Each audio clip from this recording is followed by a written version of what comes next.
Trail magic is supposed to be one of the best things about thru hiking, but the reality is some of the worst things that have ever happened on trail started as completely normal encounters. 2008, Gary Hilton saw Meredith Emerson hiking on Blood Mountain at the intersection of the AT and Herbert Reese Connector Trail. He stopped to have a friendly, seemingly innocent conversation with her, and then ultimately ended up kidnapping her and murdering her. 2017, Richard Allen came across 2 female hikers alone on a trail in Indiana. He abducted them and murdered them. And 2022, James William Perillo Jr., an alleged PCT thru-hiker, came across another PCT thru-hiker in the town of Julian, and he ended up assaulting her, kidnapping her, and holding her hostage for a full year. Now, those are extreme cases, but I bring them up because extreme cases don't start extreme. They start very innocently. They start the same way that trail magic does. Now, I want to make something super clear. Most trail angels are awesome. They're very generous, very kind people, donating their time and money to help their hikers. These are complete strangers going out of their way to give you food and water, sometimes shelter, transportation. And when you're 500 miles into a thru hike, that kind of generosity can make a huge difference. It's the kind of thing that can mean the difference between finishing a thru hike and getting off trail. But that being said, there is a side of trail magic that a lot of people don't talk about. And people don't talk about it for a reason. They don't talk about it because it's uncomfortable. Because again, while most trail angels are amazing, generous people that oftentimes turn into good friends or fond memories. I'm here with Rifle. We're here at Newfound Gap. I'm eating a carrot that a woman gave to me because I was here. What else did she give us? Granola bars, celery sticks, bananas. I'm all out of food, so I really appreciated it.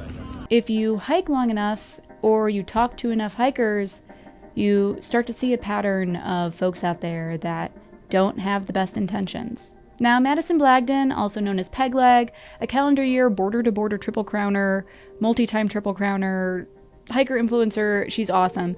She recently posted an article on the Trek titled "The Dark Side of Trail Magic, the Negative Experiences That Hikers Rarely Talk About." And I want to reiterate, Pegleg has hiked a lot of trail. She knows what she's talking about here. And the reason that Pegleg shared this story was because she got curious and she asked on her social media, hey, any hikers ever had any weird or strange encounters with trail magic? And she got dozens of responses. So this is by no means some sort of isolated incident. This is something that a lot of hikers experience and just aren't talking about publicly. So let's talk about what some of these experiences are. Now, the first thing I want to talk about is when an encounter starts normally, but then sort of turns odd. So maybe you're hiking and you get to a trailhead and somebody has posted up with some chairs and a cooler full of cold drinks and food and all sorts of stuff. So they start asking you questions, you get to know each other a bit, but then the questions that they start to ask maybe start getting uncomfortable or turning sort of sour. I'm talking questions like, where are you camping tonight? Where's your husband? Where's your boyfriend? Do you have a husband? Do you have a boyfriend? Is it scary to be alone out there as a female hiker? Do you carry protection?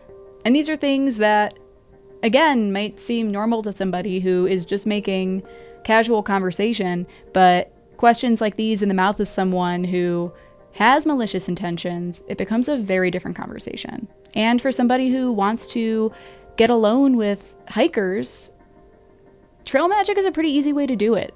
Because now you've given them free snacks and now they have to sit down and talk to you, and a creep loves a captive audience. So the last thing I want to say about it is it's not always obvious what somebody's intentions are when they're asking these questions, but that's the hard part. Like, if somebody is asking these questions and their intentions are probably good, like, it doesn't stop you from feeling really uncomfortable. And who knows where that conversation could go. So moving on, another common theme that popped up, and a really disturbing one, was this pattern of hikers being followed or even stalked by trail angels. And she shared a firsthand encounter here. Someone said a trail angel saw a female hiker at the trailhead and then drove up on trail to intercept her. Now, in this case, maybe their intentions weren't malicious, but the reality is that is a weird thing to do. Regardless of whether or not you are feeling generous and you want to just meet somebody ahead on trail and make their day or hand them a Gatorade or what, it can come off as a nice thing, but to somebody who's alone and you're like, hey, I saw you back there, I drove up here to give you something, that's weird. It's a weird thing to do. Why did you do that? Was it like truly out of the kindness of your heart? It's the kind of thing that begs questions. And again, like, you could be just, you know, the Mother Teresa of trail angels and going deeply out of your way to sit at a trailhead and wait for somebody to hike potentially for hours just to help them out or give them something, a total stranger. But for the folks who have malicious motives here, they have a pretty easy excuse. Maybe they just thought you were cute and they just wanted to hang out with you or get your attention or make you feel thankful for what they were doing for you. It's not always 100% altruistic, is all I'm saying.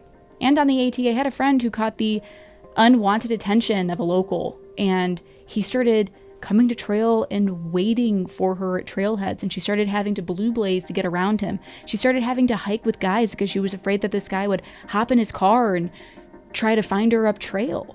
This dude very easily could have been doing this under the guise of, I just want to help out on your hike, but it's creepy. Another common theme that Pegleg talked about in her article was this idea of folks getting overly involved in somebody's hike. And Pegleg even said herself that as a public figure, she has quite a following. This is definitely something that she herself has experienced multiple times. While helping a hiker and getting involved in their hike can become a major gift for the hiker and for the trail angel, there is definitely a line that can get crossed. Relentless communication without any response, pushing inappropriate questions, getting too personal, getting physical, unwanted comments about someone's looks or someone's body. Relationships with a trail angel can start really kind and then sort of stray into this overfamiliar territory. And a lot of times, trail angels and hikers can become lifelong friends. I have friends that I met purely because they wanted to help out on my AT hike, and they were wonderful people, and we still keep in contact. But then there are definitely folks who I found were overstepping or maybe making me uncomfortable that I just had to sort of ice out. And that can turn the whole thing into something really, really negative. And then it raises questions about what a trail angel's true motives were. Did they actually want to help hikers, or did they just want to talk to pretty girls who are in shape? Or an attractive young man who is fit? Or maybe they're just bored and they're trying to live vicariously through you, but it just becomes too much. There's a lot of ways that that relationship can go wrong really fast. So it's important for trail angels to listen if a hiker is communicating their discomfort, or they're saying like, I actually don't need trail magic, or oh, I appreciate the offer, but I'm not interested. Continuing to push the issue is where things go sour. And the last thing I want to talk about, which is not a case of malicious intent like we were previously discussing, but in this case is actually someone who has good intentions, is someone who is offering shuttle rides or free hitches. And there's several situations where this can start as a friendly gesture and then quickly turn sour. The first being when a trail angel offers a ride or a hitch to someone and they are under the influence. I have read about this happening multiple times. I've heard of people talking on the PCT how someone offered a ride and then they found out that they'd been drinking and their car was full of beer cans. Or in my case, when I was on the AT, me and a bunch of friends got a ride from a trail angel, and the trail angel was smoking up in the car as he was driving. And he was driving fast. And in that case, we were 30 minutes from the trail, kind of in the middle of nowhere. So we didn't really have the option to be like, yo, drop us off. We don't feel comfortable with you driving. So we sort of just stuck it out. So that's one such case where someone really does have good intentions, but they're just taking liberties with other people's safety. And another example is when a trail angel offers a ride to someone seemingly for free, and then suddenly they start asking for money. And running a shuttle is totally okay. Communicating that donations would be appreciated, that's totally okay. But that's the kind of thing that you have to do up front. Getting somebody in the car, giving them a ride, and then saying, yo, can you throw me X amount of money for that ride? You can't do that. It's predatory. It puts somebody in an uncomfortable situation because if they say, oh, I don't have any money, well, now that whole interaction just turned really sour. And it kind of implies that you were sort of trying to trap someone into giving you money. And again, I'm totally down for shuttlers. I'm totally up for trail angels being like, hey, like this is going to be a long ride. Can you toss me some gas money, donate some gas money, whatever. Like that's all totally cool. But sort of entrapping folks into you have to give me X amount of money, or charging exorbitantly for shuttle rides when you know someone doesn't have any options, those are pretty negative things to do. And that is specifically targeted at the people who call themselves trail angels. That is not an angelic thing to do. So that all being said, the important thing to do here as a hiker is to listen to your gut. If you find yourself in a situation where you're really uncomfortable, or maybe someone is giving off signs that you maybe should just hike on, maybe it's not a great idea to sit here and hang out with them, maybe you shouldn't accept this person's help, maybe it's not incredibly altruistic of them, you should probably keep going. That's a great situation where you should just listen to your gut.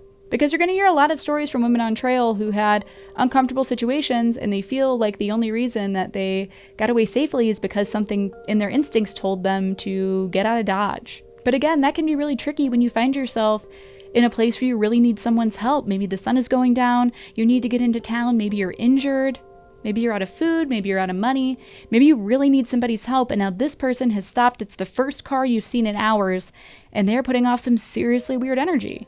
It's a gray area, and I'm gonna bet the people that get really pissed off about this in the comments probably don't see anything wrong with that.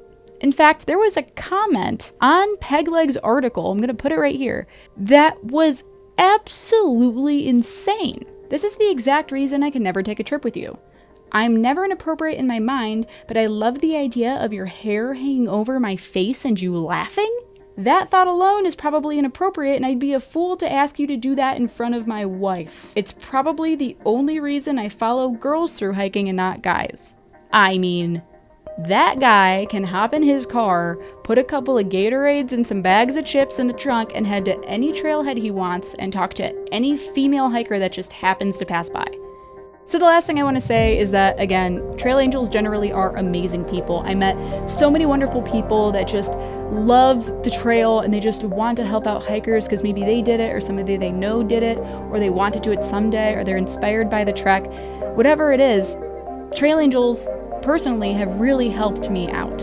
And plenty of people that I know too probably wouldn't have finished the trail if they didn't get a little help from a trail angel every now and then. But there's also been situations where I've felt like my boundaries have been crossed, or I was made uncomfortable purely because I was a hiker and somebody offered me a Gatorade. And now they felt very entitled to say and do whatever they wanted. And clearly, plenty of people have had that experience too.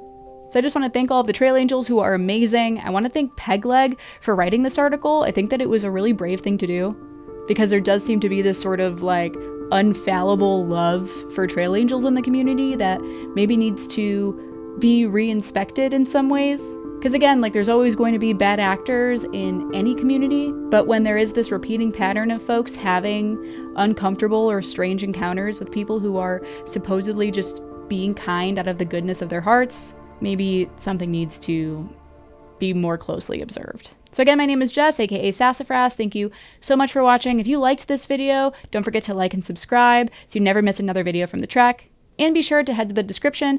I left a link down there so you can go check out the article that Pegleg wrote. And you should go check out our channel. Thanks for watching, and happy hiking.